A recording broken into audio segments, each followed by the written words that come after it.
Hey y'all, it's your girl Mixed Girl Mane, just reminding you that all ManeHustle media shows during the month of August will be on hiatus. That's for Militantly Mixed, Black Radical Queer, Blurred Comics, and the Bi Furious podcast with Mixed Girl Mane.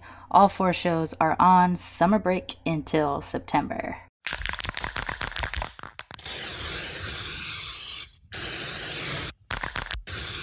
This is a ManeHustle media podcast.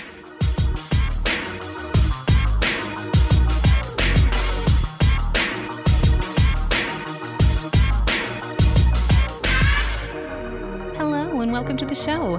My name is Jackie O, and you're listening to Militantly Mixed. Yo, this is Sharmane from the Single Simulcast. And when I'm not making you laugh or making up parody songs, I'm kicking back, listening to Militantly Mixed.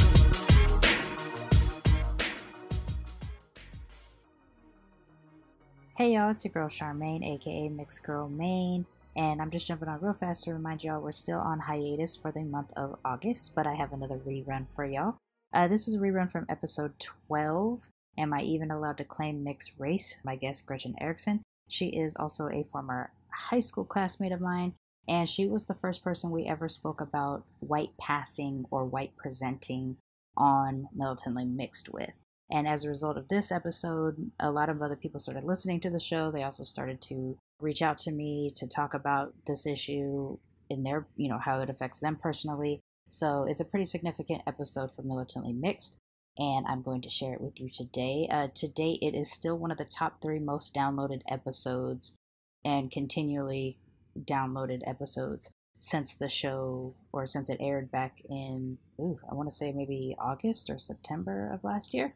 But either way, it is a very popular episode, so I'm going to share that with you. And we still got a couple more weeks of reruns before we jump back into the regular episodes, I guess. But stay with me. I will be back. I am getting a lot of personal work done during this hiatus, so it's been successful so far. But I will talk to y'all about that in a couple weeks. Bye!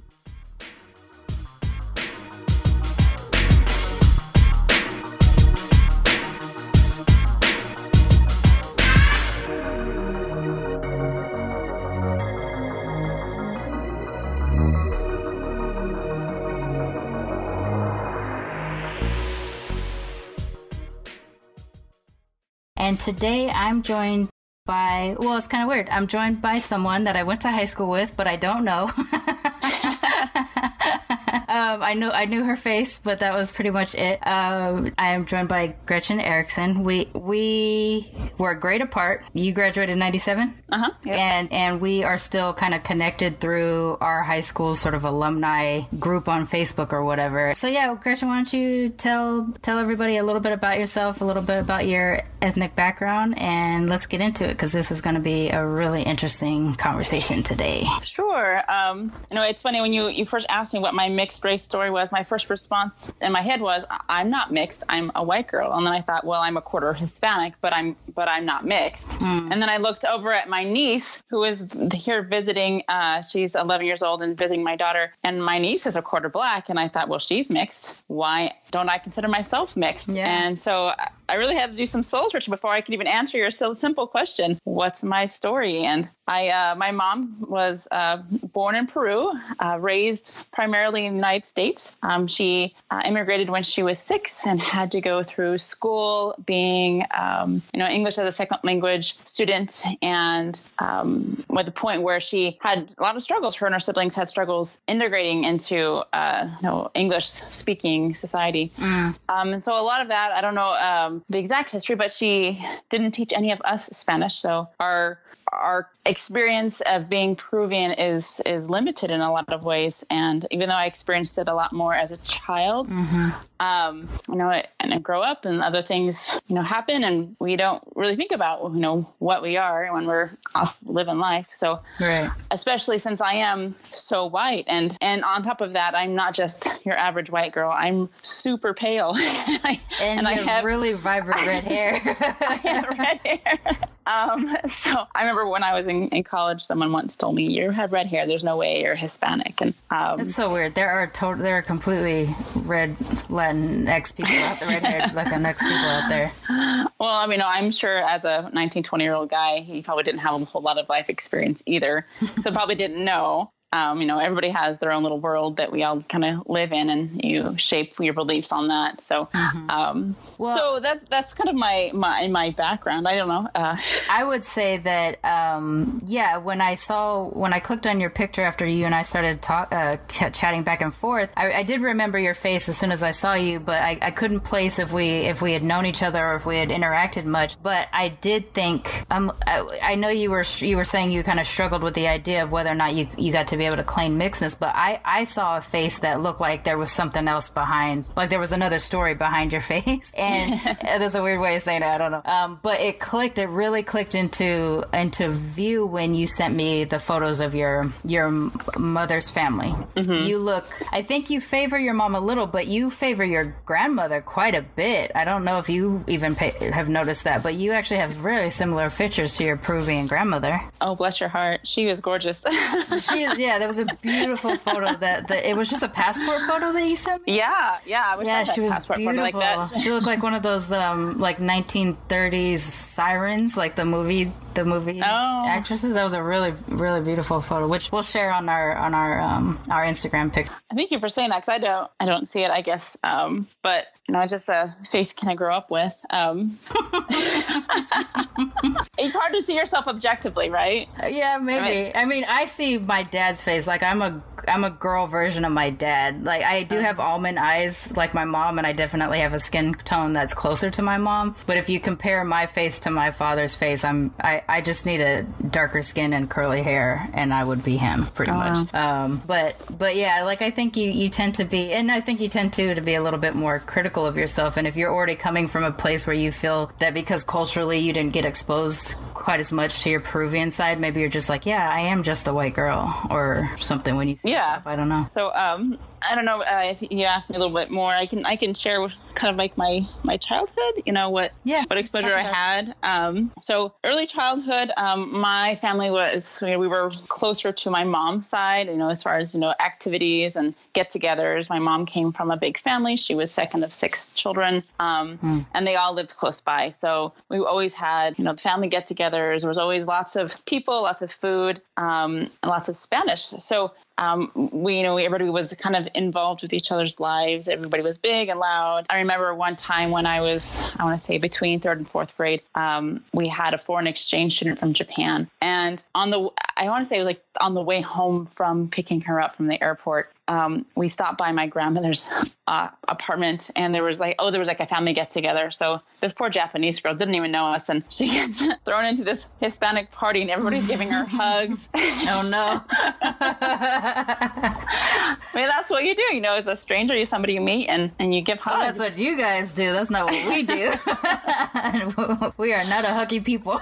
No, Japanese. And then I was talking to my aunt earlier, and she said that one of the things that really was cultural shock to my grandmother when she moved to the United States was that everybody felt so cold, because in Latin culture, just everybody's there and loud and huggy and touchy, and that was normal. And in here in the United States, you don't just hug people you just meet or give them kisses on the cheek. Yeah, so I'm not a very huggy person because I have both my mom's side of the family is Japanese and my dad's side of the family is British, and so like these aren't really super huggy cultures. Even like my British nana, I remember growing up, she would like kind of sit in a prominent chair in the house, and you'd have to kind of go to her to hug her or something. It wasn't like we just kind of could just curl up on her or anything. So yeah, like I get the sort of coldness or separation. It usually takes me a while to get comfortable hugging people, but I find that if I know the person comes from a culture that's like that, it's a lot easier for me to deal with. But if it's a regular garden variety American and they come up and they say, well, I'm a hugger, then I'm like, you do not have consent to touch my body. Because I get really weird. Like it takes me a long time to get physically affectionate with people. But funny. I have a lot of friends that are Arabic or Persian and some Latinx friends and stuff. So like because I know their cultures are that way, I can kind of prepare my brain before seeing them so that I can be touchy. It's weird. I don't know. they're gonna hug me. Let me take a deep breath. Okay. Yeah, that's what it is. No, we grew up where, aunts, and I remember we had a conversation when I was little. My mom sat us down and was like, hey, you guys, you can say no if, your aunt wants to give you a kiss. Because that was just everybody give you kisses. And I guess my mom, whenever somebody gave me a kiss, I would kind of wipe my cheek afterward.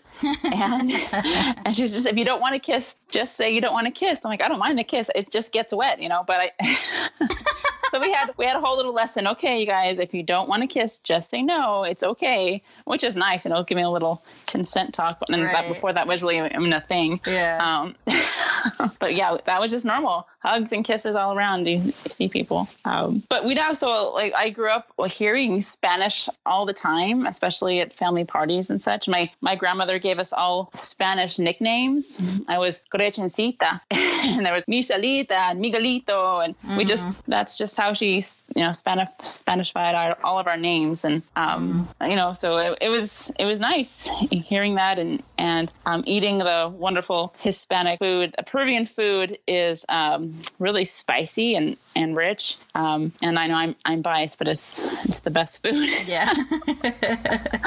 So I grew up, going to grandma's house, eating this super spicy food and it's so spicy. And I was a little kid, but everybody's having a great time and loving it. So I'm going to have a great time and love it too, but it's so spicy. So a lot of the names of food I didn't even know until I was an adult. Like one of the dishes I remember my grandmother making was arroz con pollo, but which means rice and chicken. But it was made with cilantro, and so it was green, and I didn't know what it was. We just called it the green chicken.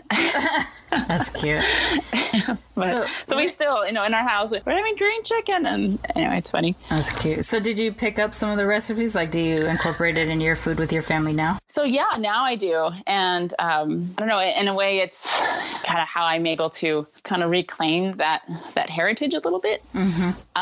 Because when my grandmother passed away, I was in 5th grade, and a lot of the Spanish speaking stopped primarily. My grandmother was the one that it took her the longest to learn English, and so she had a really thick accent, and it was just easier for her to. And I think in a way, we always thought it was funny as kids whenever they would speak in Spanish. Oh, they're probably hiding something from us. And I don't know if they did it on purpose or just easier for her to default to Spanish. But so they spoke in Spanish when she was there, and then when she passed away, her children, who mostly grew up in the United States, just would speak English. So I know I missed a lot of that. And, my mother, she definitely had an accent. You just couldn't tell what kind of accent because she was so young when she came over, but she didn't speak English very well.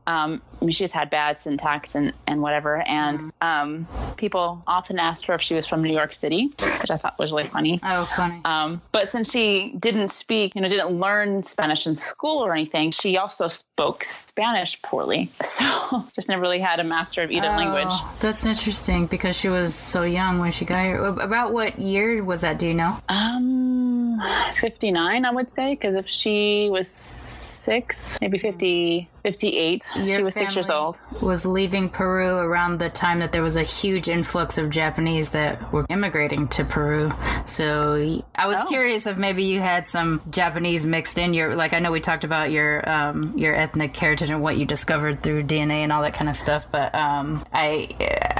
so I know that there's a ton of Japanese that live in Peru, and sometimes their presidents are, like a mixed heritage or something like that. And so, Peru has always been one of those countries that is of interest to me as a mixed race person because I know that they've managed to incorporate mixedness into their culture a little bit better than maybe some other countries has done. It's very diverse, and it's funny because when I was growing up, the only Peruvian experience I knew was my own personal immediate family. It wasn't anything else. My grandmother didn't teach her children much about the Peruvian society, Peruvian culture beyond her family. And when my mom and my aunts were growing up, all they heard was, Peru was wonderful. It was a paradise. And the reason for that, she didn't at all talk about the poverty, but my grandmother's family was well-to-do enough that, she was growing up, they had servants, they had people to cook and clean. And when she moved to the United States, she had to be a servant. She didn't have any other,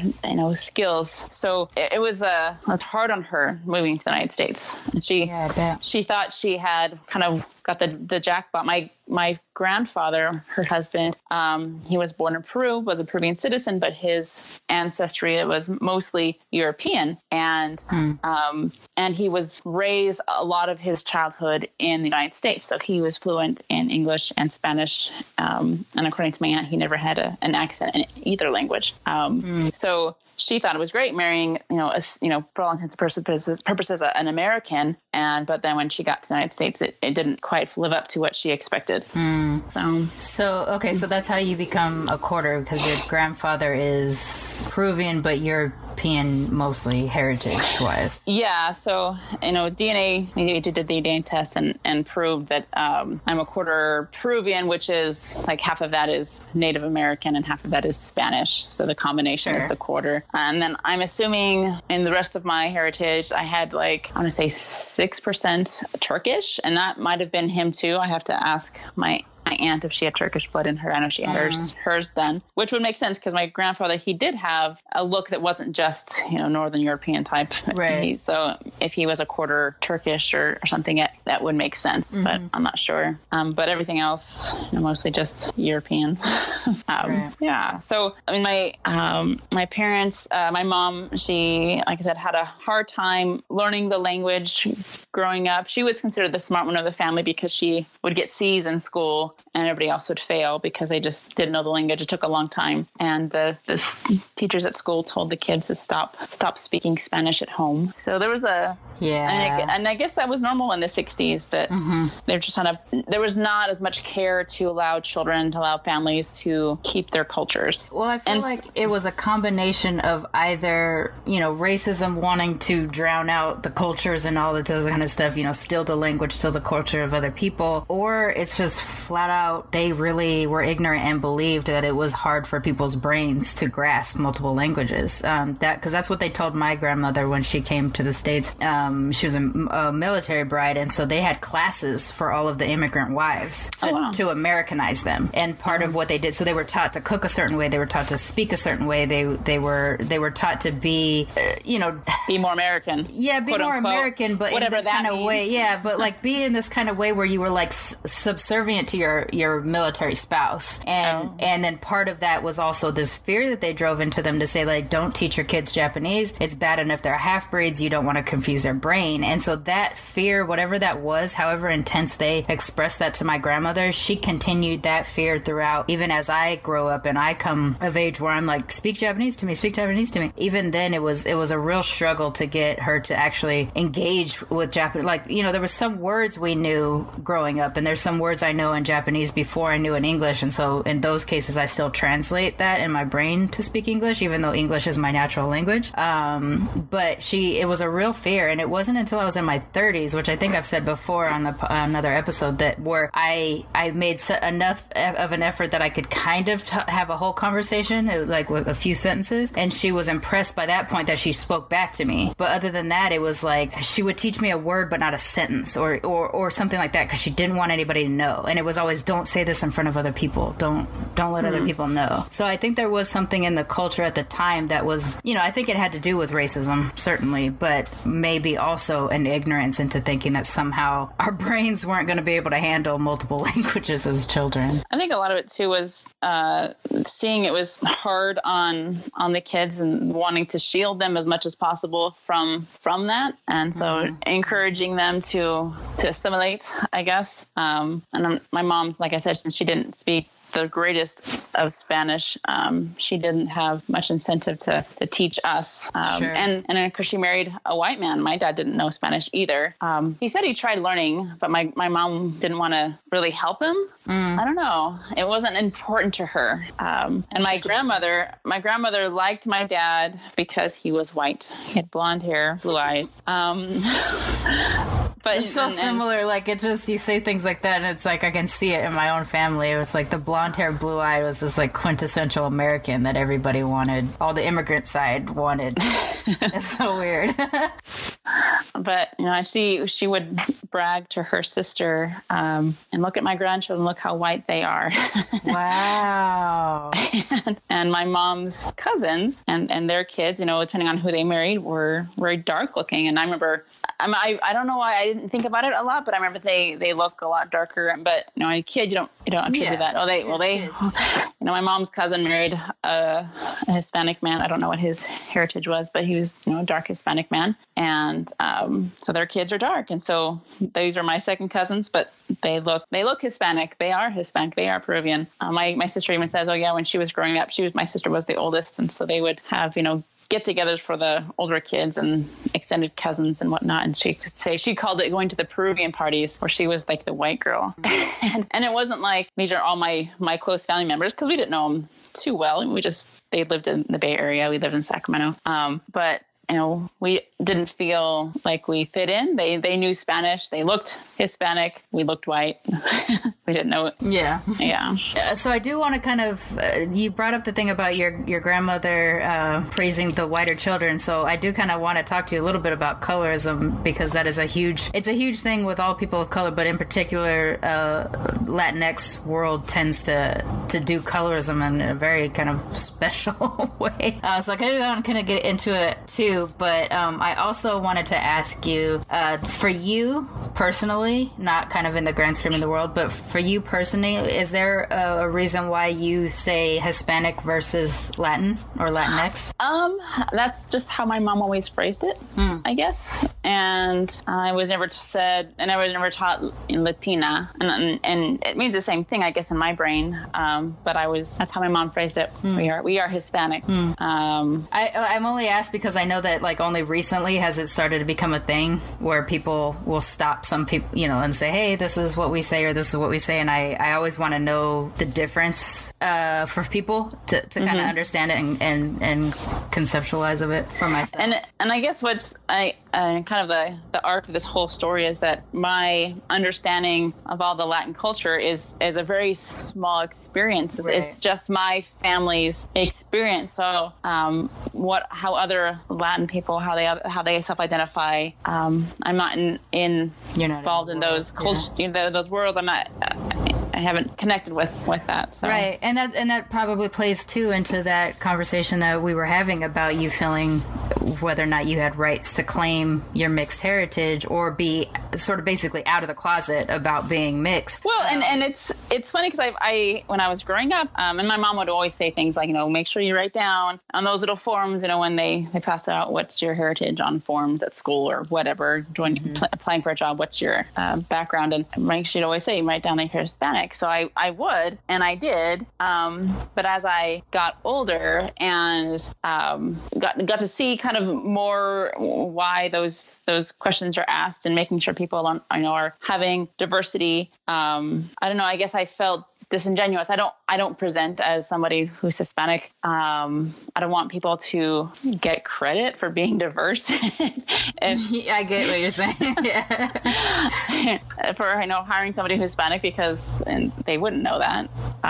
Sure. I wouldn't be discriminated against by being Hispanic. Right. They're not doing any great service to anybody by look how great we are by hiring a Hispanic girl because so they know. I'm white. Yeah. So that's one of the reasons why I was really excited to talk to you, and I hope I didn't pressure you into it when you were feeling like you didn't have a mixed story to tell. But it's an interesting aspect of mixed raceness if you can quote unquote pass as one of your ethnic backgrounds more than the other or more than the others. So I've talked about this kind of briefly on other episodes, not having someone to really have that who had that experience yet about the concept of white passing. And it's a mixed bag. White passing is sort of the term that we use, at least in the Black community. We've always used it to distinguish the, descendants of African slaves that were mixed with plantation slave masters, blood and could kind of maneuver the world without people identifying them as Black, and therefore they had kind of either a privilege or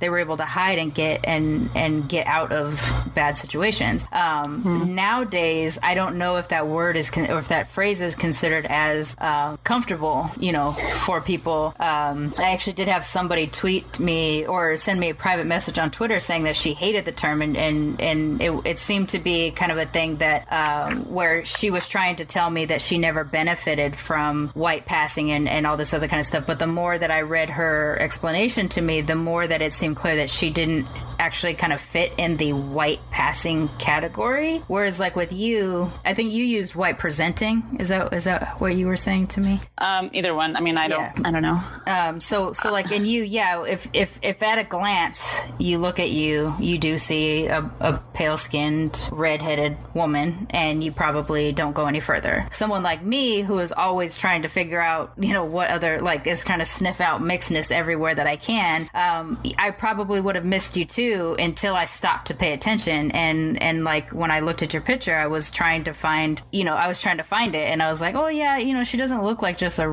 Irish descent or something like that. Like there was something different to your facial features that didn't code quite white to me, but not enough for me to be able to say, yeah, I can tell that she's a mix of Hispanic or a mix of this or a mix of that. But I try to be really, I don't want to say sensitive to, because that's probably not the right usage. I try to be cognizant. Yeah, like I want to see, because I have this thing about visibility, and that every now and then, even though I feel pretty grounded as a mixed race person, I occasionally do get a boost out of being visible in some way, where someone will say, you're mixed, right? Or you're black, white. I've never had a person come up to me and say, are you Japanese? I've never had that happen. Most of the time, if they do sense that I'm Asian, they decide that I'm Filipino. So I don't really get like Japanese visibility, even if I'm, walking around in a Rising Sun t-shirt or something like that at a Japanese festival. They'll just think that I'm a otaku, which is like a white person or a non-Japanese that is interested in Japanese culture. And so then I have to fight and be like, I'm not one of those. Like, and I honestly think that's how my background is. I mean, I'm a white person, but I'm all Hispanic, and I feel like I've had to defend that side of me my whole life. I'm Hispanic too. My mom came from Peru. Don't leave me out. Yeah. It's like you want to wave the flag without having to wave the flag. Well, I understand. I wouldn't fault somebody for not knowing. I definitely don't look it, and especially if people don't know that, like you said, Peru is very diverse. They won't know that, but I would really appreciate if people just believe me, when I told them, and they didn't have to look at me skeptically or things like that. And I just kind of felt like I had to defend it. Right. Especially when I was younger. Well, that's the thing. It's that's part of the reason why I wanted to do a podcast like this too, and talk to people about this issue, because that idea that we have to defend that what we're mixed with, or say that we even have sort of permission to be at the table in those different groups, is so, like, as a mixed race person, I would say, like, look, my dad is half black, half Caucasian British. My mom is half Japanese, half kind of German Irish, mix of white or whatever. I was raised immersed in black culture. I was raised immersed in Japanese culture in my house, not like I wasn't kind of a publicly Japanese, I guess. But and a little bit on the British side too, because we did have my nana when I was growing up. I don't really have a connection to what we thought was German Irish, which we actually realized recently through DNA that that's not the case. But I wasn't immersed in those cultures, so I would try to participate. Like, I'd go to Irish festivals, or I'd go to German festivals, or I'd try to learn the culture, stuff like that. And it wasn't like I ever got to feel German or Irish or anything like that. I could feel Japanese a little bit. I could feel black a lot. I could kind of feel British here and there. But I didn't feel like I don't think it's fair that I would have to say that just because I was a quarter, I didn't get to be a representative of the culture. I didn't get to participate in the culture. It's such a point of frustration. Like, my whole life I've hated this idea. And then I'll have a conversation with, say, a monoracial person from one of these groups, and they'll try to explain to me why I don't have that full right. And it usually boils down to, well, you can't walk down the street and be like, let's say I'm engaged in a conversation with a dark-skinned black person who has been a subject of harassment or something by the police. It is true. I benefit from a sort of a light-skinned privilege, which I don't appreciate, where like a cop may disregard me over a dark-skinned person, which did happen to me when I was in high school in Long Beach. We were hanging out at a park. We got picked up. My black friends got dropped off by the cops in a Mexican neighborhood so that they'd get beat up, which they did. I got dropped off at home, and then when my black dad opens the door, all of a sudden I see the cops look on his face like he made a mistake. He should have put my little mixed black ass in the Mexican neighborhood too. So like I understand that I do have a benefit in terms of my light skin privilege or whatever you want to call it. But I am angry by it. I'm mad that I don't get, oh gosh, I always hate how I say this. Like I'm mad that I'm not visibly a reflection of my ethnicity. And so that I'm kind of disregarded as that. Not to say that I'm signing up to get dropped off in a Mexican neighborhood to get beat up, you know, or something like that, which was, I can't say that would be the case now, but it was the case in 1990s Long Beach where the cops were doing that. They were dropping Mexican kids off in my neighborhood. They were dropping black kids off in those neighborhoods, and those kids were getting beat up on their way to try to get home, you know, and we didn't have cell phones back then where we could get, or Lyft where we could get picked up and stuff. So like in your case, I think, you know, a company isn't going to necessarily get to check a mark off on their diversity things in terms of skin tone diversity where you're concerned. But even though it was small, you still have exposure to your culture. And though you weren't as immersed as you may have craved or crave now, maybe as an adult mixed Peruvian woman, it's part of your story. You know, it's not just that it's part of your DNA. You saw your grandmother, you got to benefit from the cooking and sort of the cultural things that really ground us in our ethnicities sometimes. Like it's not just that we're mixed race. It's that it's a mixed culture too. Yeah. And the food, I mean, how many times does food connect who you are to something? I mean, you know, I was talking to all my cousins before this call today, just kind of getting their perspective and if they consider themselves Peruvian, and we all kind of agreed it's the food, and the loud Latin family and get-togethers, and those two things. And I have one cousin. There was a group of my family went down to Peru a couple of years ago. A couple of my aunts and a bunch of the cousins all went. And one of my cousins, who is probably the darkest of all of us, the family that they saw down there, they told him, "You look Peruvian." And he probably didn't realize until they said that how much he wanted to hear it. But after they said it, it just felt so good. He said, I don't want to put words in his mouth. Sorry, Josh. I'm assuming it felt good because the way he described it to me. And I think it probably just made him feel, hey, I really am Peruvian. It's not just something you check on the box. And, you know, having gone there especially, and like I said earlier, I have a small slice of experience of what it means to be Peruvian. But there's a lot more to it.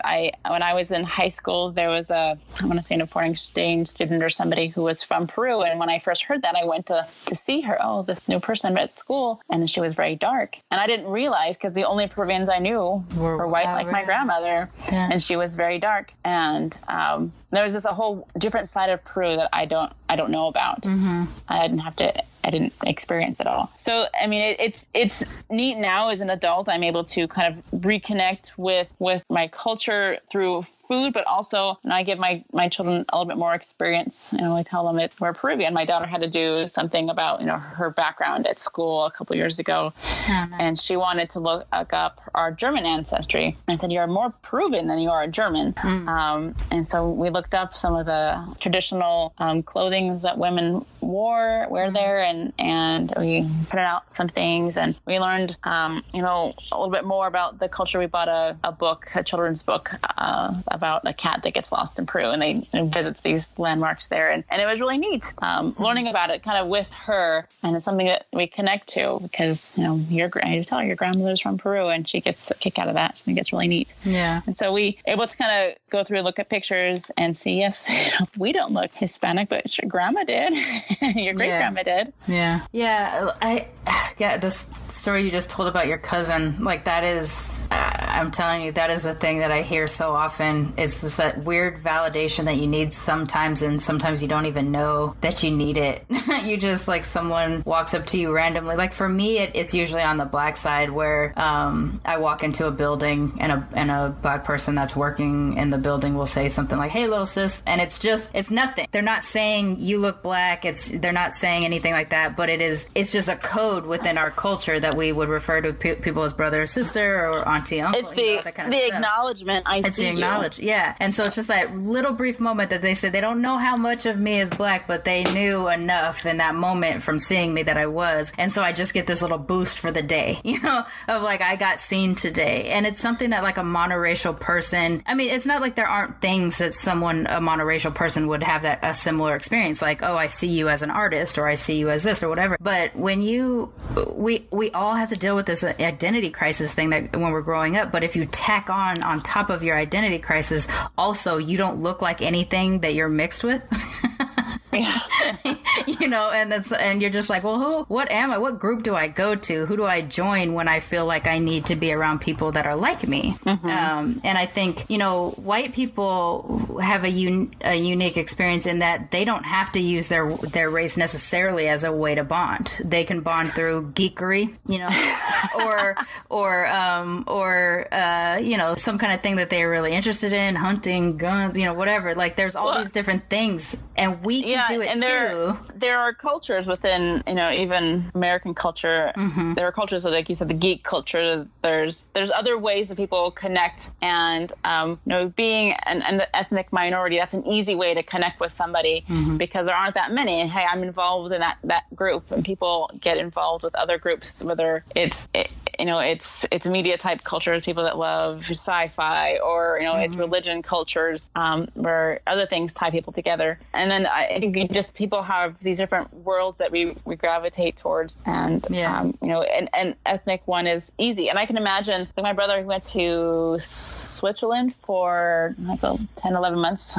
This was a long time ago, and he said he didn't realize how much he missed hearing the American accent until he was around somebody that was also American. And I felt so good to his ears, you know, and the person probably wouldn't have been probably wouldn't have been, you know, connected, been friends in America, but they just had a connection because they were so far away from where they are. And it's just something you try to gravitate to somebody who's like you, whatever that is. Right. And maybe in America, there's so many different, you know, the mix of different cultures of European, that we've kind of made a generic American culture, and you don't really identify as just German or just Finnish or just French. And it's just a combination of everything. Probably a lot of, I think in my experience, a lot of white people that I know basically don't know their ancestral whiteness. And so like for me as a mixed black kid growing up, one of my favorite things, you know, we go back to the food thing, was the cookouts, you know, watching the uncles compete over who could burn meat better, you know, like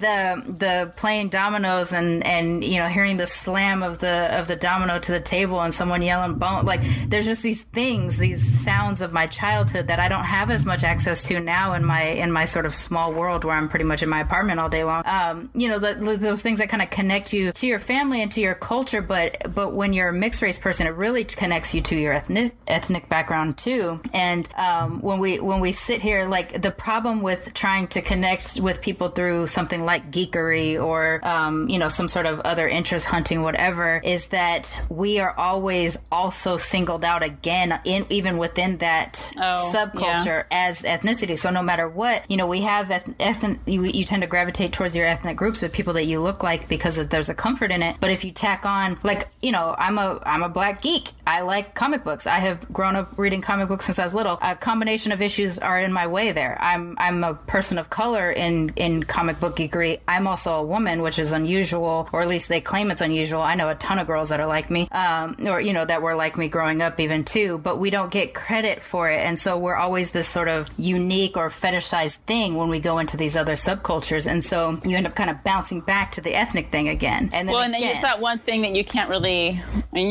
you don't have to share with everybody that you like Star Trek or you like hunting, but it's something you can see on the outside. But you can see from the outside, oh, you don't have blonde hair, blue eyes, you have something else. Right. Yeah. So, I mean, these are the types of things. And so, like, I you know, I was a little, I mean, it touched my heart, I guess, is the thing. When I saw your initial messages where you were just like, you know, first you had sent me a message only to suggest a story, which was, I think, probably somewhat along the lines of your story, right? It was a white passing woman and this woman's discovery of her mother keeping this secret and sort of now readjusting finding her identity through the mother thing. And I had seen that article before too. And I've heard those stories from people, especially in my side of the family, my Black side of the family, where white passing is a thing for some of my relatives. And then when I was asking you about your story and you were feeling like at first you didn't really have one, that's a kind of it's just, I don't know, it just kind of touched me where I was like, you need to be able to have your chance to feel comfortable in your mixed background, because you have a story that's just as important as others. And I feel like yours has a different level of complication, because you do have to, it's not like you're a Black mixed person where you can just kind of be Black. You're a white mixed person that can just ignore it if you wanted to. Yeah, that's true. No, it's true. Like I have some cousins and other people that ask them, do you identify at all as Peruvian? Nope. They just not at all. It's something that we did as children, but it's gone now. And my mother passed away when I was in high school, and with that I definitely lost a lot of the food. She would cook Peruvian food at home, and once the food was gone, we on occasion, and as our family kind of got older and my generation was moving on with life and moving away, we didn't get have family get together so much, and I was away in college, so kind of lost a lot of even the family get-togethers and food that I had. And now that we're all adults and having our own kids, I recognize that we really enjoyed all that food, and so I've learned to make it. I've been able to connect with my aunt and get recipes, and that's awesome. And remember, my mom made it differently than her sister did, and you just kind of compare and contrast that. So have you tried to experiment to kind of get closer to your mom's version compared to your aunt's? Yeah, so there's one dish that my mom made. It has pork and cabbage. It's kind of a stew. And my mom would put broth in it and crushed tomatoes. And my aunt doesn't put the broth or crushed tomatoes. And either way is right. They're both good. And my aunt said, well, I make it the way my mom made it. So, I guess my aunt's way is more authentic. I don't know, but I like the way my mom made it too. So, and it's funny because I can't make them the exact same way, because my kids don't like a lot of spice. So I have to make it a lot milder, and we have to add the spicy food after the fact. Like the green chicken, I remember when I was little eating that green chicken, it was this greasy, super spicy food, and I make it so it's not greasy. And I don't put the spice in for my kids' sake. But it still tastes good. Was it that you didn't get the spice in with your kids when they were young enough, or they just kind of naturally didn't gravitate towards spice ever? Probably didn't get it in young enough. I'm sure if I inoculate them, I don't know. I'm one of those things where your kid cries because you give him something that's hot, then you don't want to do that again. Right. So kind of learn, okay, the kid can't handle that. Right. My husband loves super, super, super spicy food. It's like his challenge in life to get other people to eat really spicy food. I'm like that too. And so I don't even get as spicy as my husband does. But I think for men it might be a little bit like a competitive thing. How hot can you handle it? See, I'm not a super competitive person, but I do notice with spice, I feel like I get a boost if I can handle heat that other people can't handle. The only person that I totally bow down to is a friend of mine from Texas. This woman can eat spice like nobody's business. There's no hiccups, there's no sweating, there's no scratchy voice. Like she just yum, yum, yum, yum, yum. And I'll at least get the scratchy voice. I've never gotten hiccups from spice, but I don't know if you remember my husband, but he from high school, but he cannot handle even like jalapenos, which aren't even on the heat registry. He'll be sweating like a pig when he eats. It's so funny. That is funny. So I do get a little bit of a boost. Like if I can hang meat-wise, or if I'm watching a person suffer and I like, well, let me try it, and then I don't suffer, I'm just like, yes. It's like the only place that I think I have any kind of competitive sense. That's funny. Because sports, forget it. I'm not physically inclined in any way, shape, or form. Maybe a little bit on shit talking, but I got nothing to back up anything I ever say except for the spicy. That's a talent. That's a talent. No, I was in college once, and I made that Peruvian stew, and there was a guy who had just come back from visiting Peru. He wasn't Peruvian, but he'd been there for a while, and I'm like, well, I'll make this because I know you've been there. You've tasted Peruvian food. You let me know if it really is Peruvian, because and my mom had been gone for a few years then, and I don't know. I mean, just when she made food, I didn't realize it was Peruvian. Just that's what my mom would make, and so I made it, and his nose starts running a little bit. He's like, "Oh, this is perfect," and it felt so good to hear. Oh, it really is Peruvian, and I made it right. And I don't know. That was your visibility that you needed. Yeah, it was so great. They have one Peruvian restaurant here in the Portland area, and it's so expensive. And I've only gone a few times, but when I do go, I just order what I know I like. And there's so much more. I probably just get adventurous. Yeah, you should. I love that you ended up talking about food accidentally, because I don't know that we talked about food so far in any of the episodes. And there's really nothing that kind of grounds us in our culture more than food. I mean, just look at how like sort of happy our voices got once we started talking about like green chicken and stuff like that. For me, like it's kind of heartbreaking for me because I did transition into a vegetarian. Like I'm an anti-vegetarian vegetarian. I don't want to give up meat. I feel like I have to and stuff because animals and the environment. But like I'm angry the whole time that I'm not eating meat. I'm angry.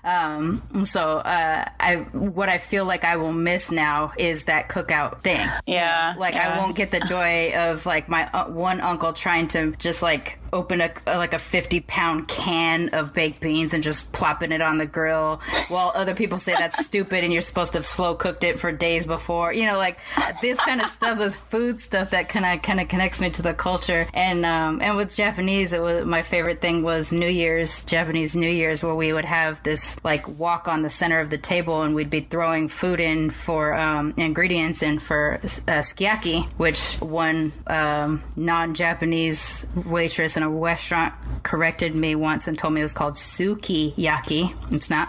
But we would like it was our New Year's thing where we would throw the noodles and the vegetables and tofu and the meat and stuff like that and just cook it in front of us and then kind of pull it out as it was cooking and eating. And it's just one of those things that it was such a thing that connected to me, to my Japanese side, that I just miss and love. And it's a universal human thing where people come together and bond through food, through eating together, a shared experience of food. Like on Wednesday, I went to one of my coworkers his wife were from Africa, and I'm going to get this wrong. I'm going to be embarrassed, but I want to say she was from Ethiopia and he's from a neighboring country. But they have a restaurant. They own a restaurant then, and so we went and had Ethiopian food, and it was served family style, come in big platters. We eat with our fingers, and it was really just you kind of get a glimpse into their culture through food, and it was wonderful. It was really, really tasty, and for those things too.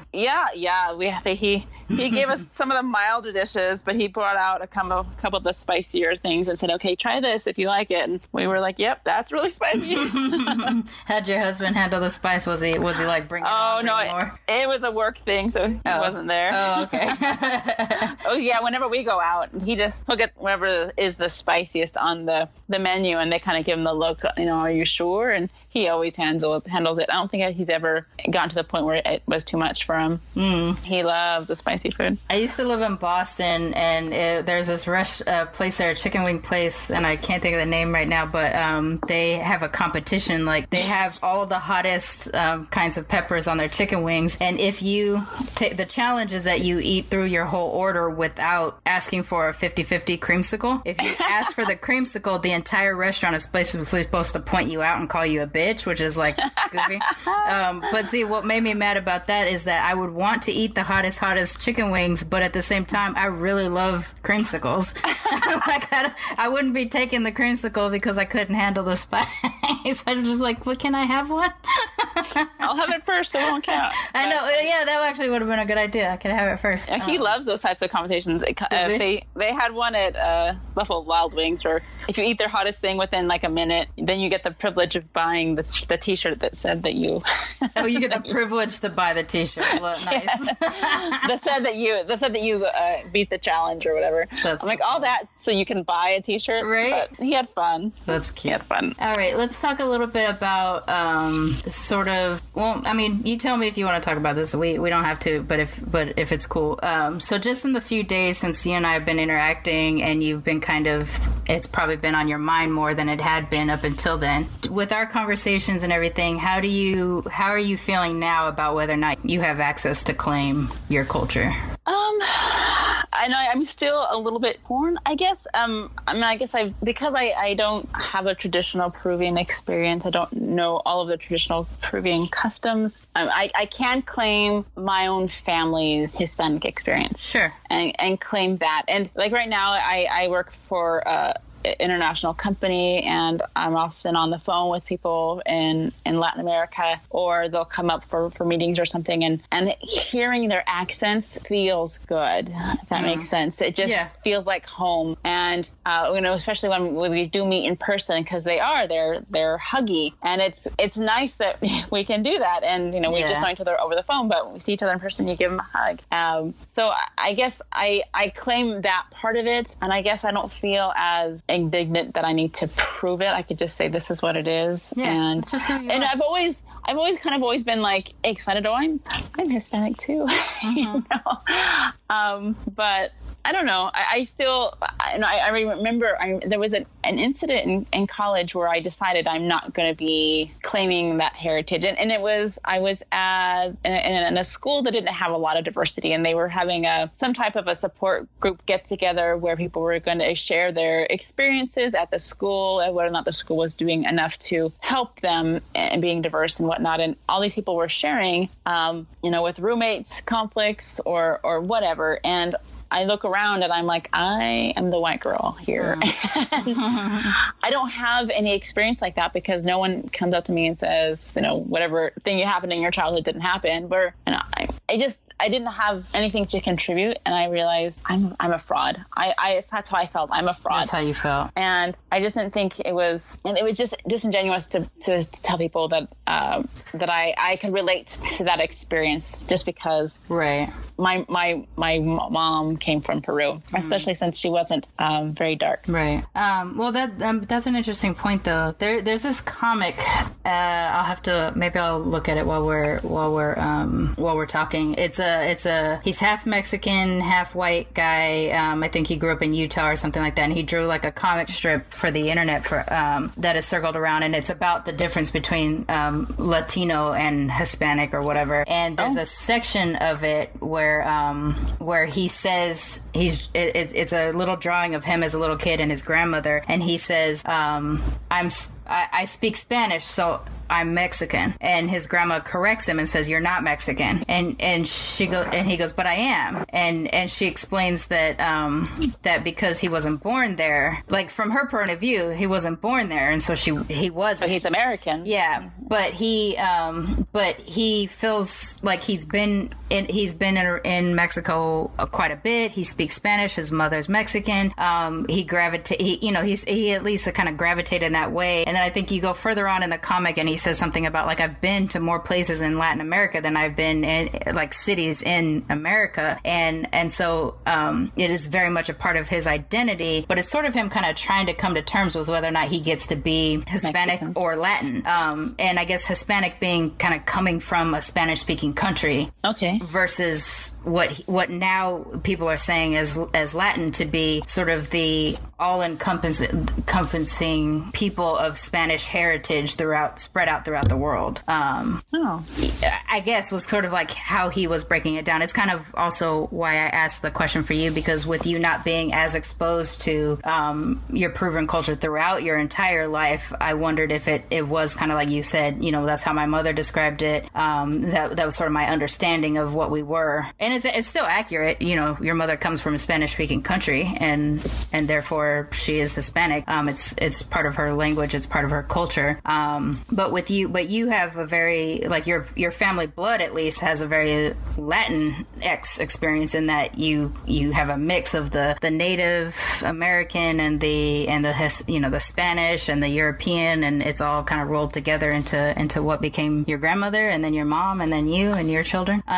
So I'll look for it and I'll send it to you, even if it's off of the recording. But it is one of those things of kind of like trying to understand who you are in your Hispanic upbringing. I'm wondering, since my grandfather wasn't Latin by blood, but he was Hispanic in culture, born in Peru, submersed in the Peruvian culture. I didn't know he wasn't Hispanic or Latin. I didn't know that until I was a teenager, and I'm like, I'm only a quarter. I thought I was half. Yeah. Well, do you wonder if he felt like a fraud in that he had not the ethnic background connection, but the born raised cultural connection? I have no idea. What is funny is I was talking to my aunt, and of the siblings, she's the one that's kept up on the language the most, and she uses it for work. But she says that whenever she's at work and people refer to her as the white woman who speaks Spanish really well. And my God, people suck. And then when she'll tell them, actually, Spanish is my first language, and then they kind of say, well, you don't speak Spanish that well if it's your first language. Rude.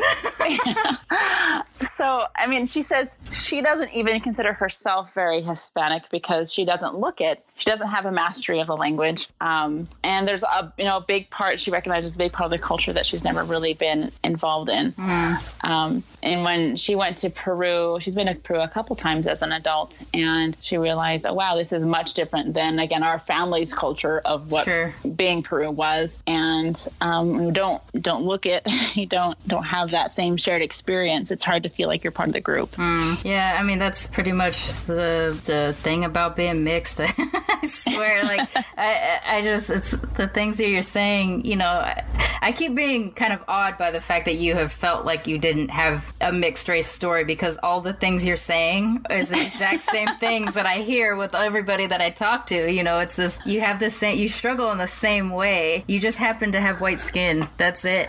Like I guess I always attributed mixed to mixed color and not mixed culture. And I thought a lot of people do that. And there's even people, so I haven't aired this episode yet, but I've spoken to a person that is of Asian and white heritage, and they said they had looked at my stuff on Twitter and they were fascinated by it, and they only reached out to me because they didn't ever consider themselves mixed because they weren't black. And something I had said in Twitter or something was about, like, are you mixed with Asian and white? Are you mixed with, Latin and black? Are you so it was like I was listing off all these different things, and I said, but it was in separate tweets, so it would be like, are you, white and Asian and have a military family experience? If you do, let's talk about it. Come to my show, come onto my show. Are you Afro-Latino or Afro-Latin or something like that, and you have a mixed experience? Come and talk about it. So it wasn't until seeing my actual tweet about being mixed with Asian and white did that person even think of themselves as mixed race. I think, and maybe, I don't know what that person's experience was, but for me, almost like you gave me permission. I've never felt permission to call myself mixed before. Oh, I wish you didn't feel that way, though. Because you have permission by just your blood. Like, I'm not, I just host a podcast. I don't give you the wristband. I mean, okay, I will say that I'm glad. You listed out, white and Asian is considered mixed, and I never, white and Hispanic is considered mixed, and I just never thought of that, because, and growing up in California, there's so much more diversity now where I'm now. And so it was kind of like on my mind a lot more, that heritage. And here, everybody's a lot more people. I shouldn't say everybody. There's a lot of white people here. Right. So it's not something that comes up a lot, where, in California, it's something that people talk about all the time. Yeah. And so I never thought of these two, different cultures mixing together as a mix. It's just... Yeah. Well, I'm at least glad that we interacted enough so that you do feel like you can explore that side of you as a mixed race person, that you can make that claim. I mean, I do feel bad that you feel like I was the one who opened that door for you. But I'm glad. I mean, I think this is an important thing for us as mixed people. And, your children may never have the same sense of confusion about whether or not they get to be mixed or not as you. They may just feel, I think I made the assumption, your husband's white, right? He is. Okay. Yeah, you said it. Okay, that's right. But he tans a lot better than I do, so at least my kids will be darker. So I don't know, like maybe your children will always feel white and they'll never feel that. But with you kind of tapping into your culture through food and stuff like that. And I think you did say something to me on our earlier discussion about how, your husband is encouraging of you being able to feel comfortable as a mixed person, that, hopefully your kids will get that. But for you, I think what's important is that you are now armed with that comfort, or maybe not comfort yet, probably ownership. I just feel the more, and be comfortable and fine to explore it. And, it's weird when people talk about racial pride as a thing, because like white people aren't really granted racial pride in the way that that other groups are. But I think if we view it in terms of cultural pride, not necessarily pride in the color of our skin, but like pride in being British or proud of being French, understanding the culture of whatever country. Because there's traditions that are in each of these things. For Japanese, there's certain ways that you prepare tea depending on what type of situation it is. There's certain ways that you prepare food. There's deference to different generations and stuff that is like a very rich part of my Japanese culture that I love, but I don't have it in my day-to-day life because I'm not immersed around in Japanese culture here. But it's at least this touchstone that I've had to my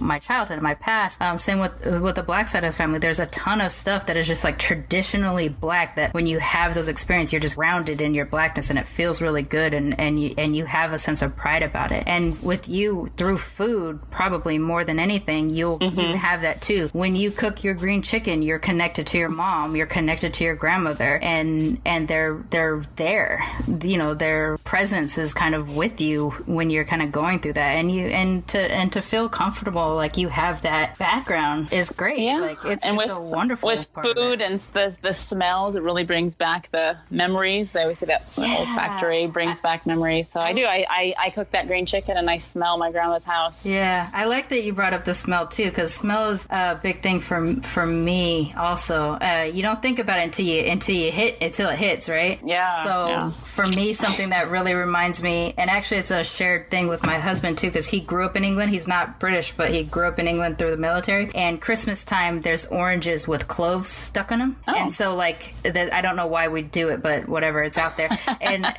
But that smell of like the clove and the orange, I didn't even think of it. And then my husband thought about it one day, and so we started to do it. And then it was like, as soon as we put those cloves in the oranges, I remembered I remembered through my childhood through that smell. But it was just something that kind of had erased if he hadn't brought up that memory, his own memory of it. And also like it's kind of a weird Chanel number 5. If I smell it walking past, it reminds me of my Japanese grandmother because she really liked the high classness of it. And so like if I smell it, I instantly get like this, oh, my grandma, like, it's this weird thing. It's not even cultural in that case, but it's just a connection to the generation that makes you feel connected to your culture.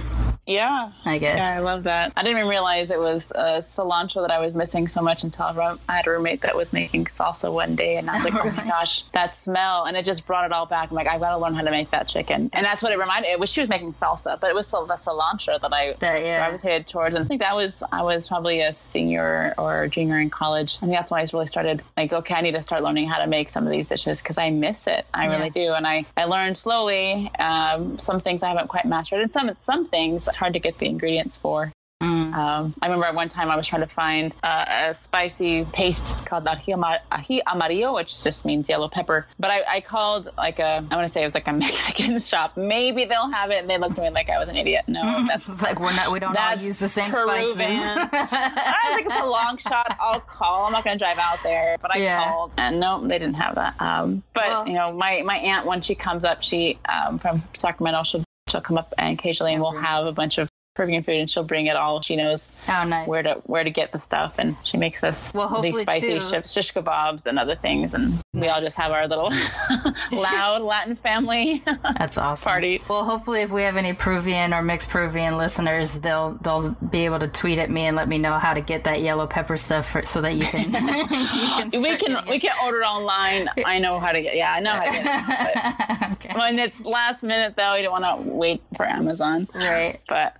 Yeah, but if anybody wants to share Peruvian recipes, I'll share some of mine. If they also share some of theirs.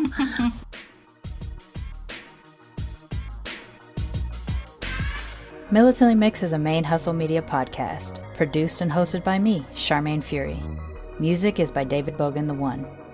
You can follow us on social media on Twitter, Instagram, and Facebook at Militantly Mixed. If you'd like to become a sponsor of Militantly Mixed, please go to patreon.com/militantlymixed for monthly sponsorship or paypal.me/militantlymixed for a one-time only donation. And if you like what you hear on Militantly Mixed, please subscribe, rate, and review on iTunes or wherever you listen to podcasts. And don't forget to be your mixed-ass self. ManeHustle Media. Turn your side hustle into your main hustle.